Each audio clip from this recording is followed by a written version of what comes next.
Pemirsa, untuk mengetahui kondisi warga terdampak banjir, Kapolres Musi Banyuasin meninjau warga terdampak banjir di beberapa kecamatan Musi Banyuasin.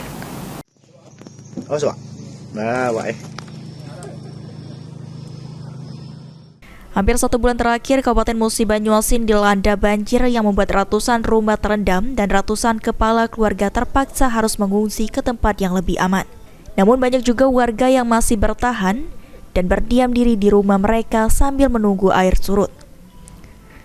Untuk memastikan kondisi korban banjir di Musi Banyuasin, Kapolres Musi Banyuasin AKBP Imam Safei secara langsung mendatangi sejumlah korban banjir di beberapa kecamatan Musi Banyuasin, seperti Kecamatan Sekayu, Sungai Keru, dan Sangadesa. Mohon izin Bapak Kapolres, kegiatan hari ini mohon petunjuk Pak Kapolres. Hari ini kami mendatangi tempat lokasi yang terendam air di kampung-kampung pinggiran sungai, berbagi sembako dari Kapolda Sumsel dan Polres Miba. Semoga bermanfaat untuk warga yang terdampak air meluap sungai. Untuk harapan Polri kepada masyarakat, himbauan.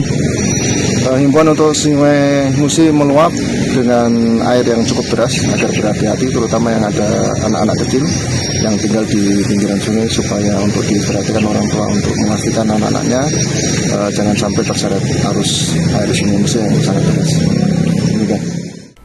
Kapolres juga tetap mengimbau warga agar terus meningkatkan kewaspadaan selama banjir berlangsung, terutama pada anak-anak.